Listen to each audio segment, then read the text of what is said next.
If you thought Australia was peak Ferrari radio, well, welcome to Miami. Seriously, it took Ferrari just 6 races to piss off a 7-time world champion. I'm a tea break while you're at it. He's not been this sassy with Mercedes in the last 12 years and absolutely lost it during the race. Just look at the Ferrari drivers before the race, man. They are so happy, they are having fun racing in the Lego F1 cars, and who would have thought that was the best moment of their day, because 2 hours later after the race, this is what they looked like. And all of this for what? Just to finish P7 and P8 behind a Williams. So yeah, I guess it's official to say that Ferrari is kinda screwed, and Fred is all of the Ferrari fans right now. They've become sort of a sprint race merchants, because we were at the second sprint race of the season. Lewis got a win in China, got a podium here in Miami, and then suddenly you get the main qualifying and the main race and their pace has vanished. They were the 5th fastest car during the qualifying as well as during the race. Lewis got out in Q2, and before you start hammering down on Hamilton about how bad his qualifying is and his performances, this is actually the closest I think he's been to Leclerc apart from the China weekend. The difference was 50 milliseconds if I'm not wrong, but the Ferrari is just so slow that wasn't enough to make it into Q3. And usually the Ferrari is a better car in race trim than quali trim, so we had a lot of expectations that they will make up places in the race, but what do you see?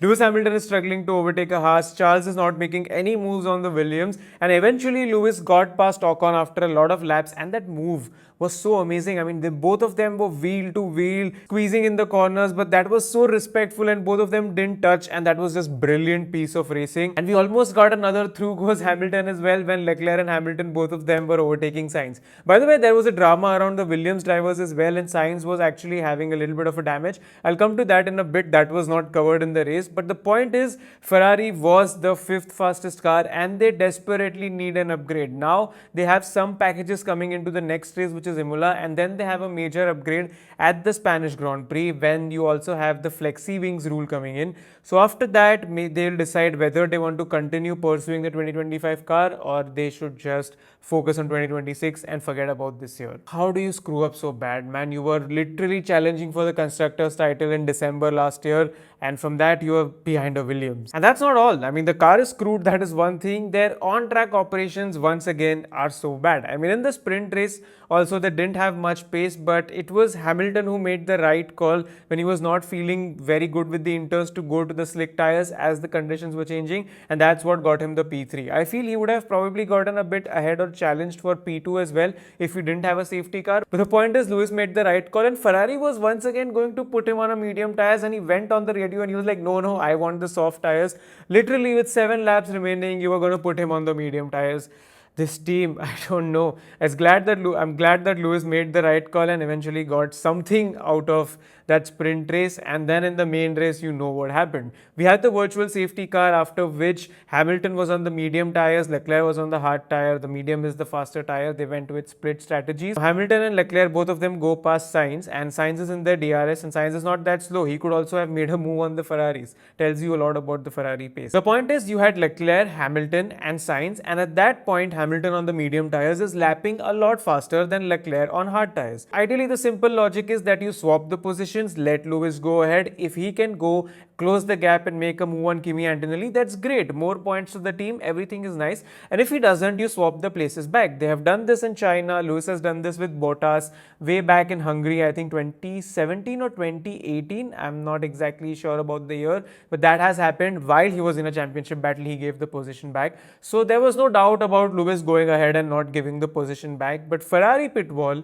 takes their own sweet time to decide. Now, Lewis is in Leclerc's DRS constantly for a couple of laps, and when you are in somebody's DRS, you completely overheat and cook your tires, and that's what happened to Lewis's tires. So that's why Lewis was saying, guys, quickly make a decision. We need to do this. I've done this in China before. It's time to do this again. But Ferrari, copy, we are checking, copy, we are checking. They took their time, then they let Lewis pass. By that time, his tires were kind of cooked, and now Leclerc is in Lewis's DRS. Now Leclerc is suddenly faster because his hard tires are more durable, and now he is killing his tires behind Lewis in the DRS. It was an absolute chaos. At the end, nothing really happened. They remained P7 and P8, but we, as an F1 fan, got a lot of memes, we got a lot of funny radios, and the pain as a Ferrari fan continues. I mean, now RCB is leading the IPL table and still Ferrari is nowhere. Let's hope their upgrade package works, but a team that brought an upgrade package and that kind of work was Red Bull. They were going to bring a floor in Imola, which is the next race, but they fast forwarded it and got Max that upgrade. Yuki was running the car without an upgrade. But even with the upgrade, I don't think Red Bull's the fastest car. The McLarens were projected to be 1 or 2 tenths ahead in qualifying, but the only reason Max got pole is because he's Max Verstappen. He doesn't make any mistakes. He's consistent. Both of the McLaren drivers didn't have a clean run in the final lap in Q3, and that's why they weren't on pole. So yeah, kudos to Max. And he did maintain the lead for the initial couple of laps. We had that turn 2 incident on first lap with Norris where a couple of people thought that Max forced Norris off, but honestly, I feel it was fine. If we had no issues with the Piastri Max thing last week, then we shouldn't have any issues with the Max Norris incident right now. The problem with Norris is that sometimes he tries to get too desperate, and then at the end he ends up making a couple of mistakes, like we saw when he was later overtaking Max as well. The car had a lot of pace. You could see Piastri and Norris were rapid. Eventually they ended up putting more than 30 seconds to Russell. So he had the pace. If he would have just tucked in behind Max for the initial couple of turns or the initial couple of laps, he would have easily gotten a chance to overtake him later.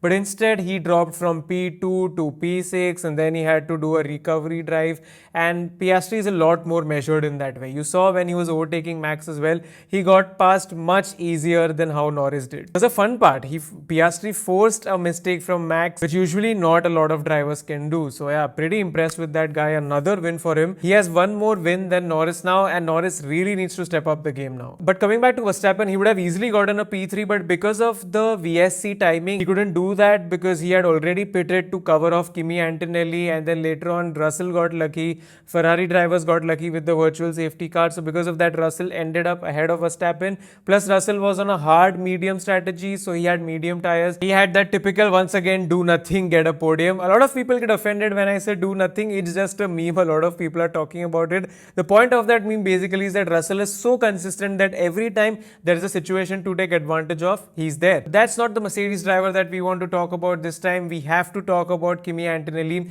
He has not driven on Miami before. This was the first time he's on this track. Goes to the sprint qualifying, grabs pole. That was absolutely insane.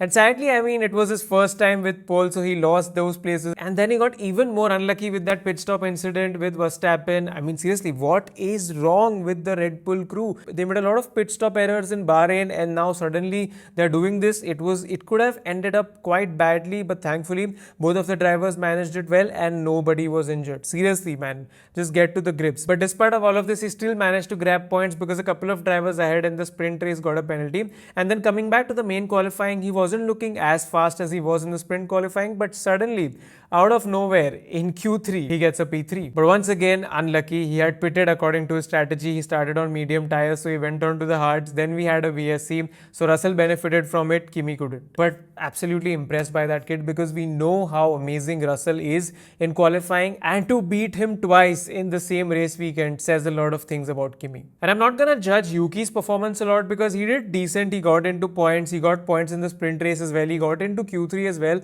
but he was not running the new upgraded floor that Max was running. So I think more comparisons would be possible once we head to Imola. Even he will have the updates. That brings me to the Williams drama that was not really covered on the broadcast. So first of all, really happy for the team. They've done a great job. For Sainz right now, Williams is looking like an upgrade from Ferrari. Of course, I know Ferrari is gonna bounce back, but seriously, you have to accept that it's quite funny. But nevertheless, both of the drivers qualified quite well. But apparently, after lap 1, Sainz got a minor damage, so because of which his pace dropped a bit. And the drama pretty much starts around when Albon overtook Sainz. So apparently, there are a couple of interpretations of this. I don't know which one's right. So apparently, it was said that initially they were supposed to hold the position, give each other DRS, so they could fend off the threat that was behind, which were the Ferraris, and they were supposed to go that way. But then somehow Albon ended up overtaking Sainz, and after that, he just went off to catch the cars ahead, leaving Sainz back in the dust without DRS and vulnerable to attack from the cars behind. So basically, Carlos was quite pissed off about it, and he was like, I don't even really know if I can trust the team,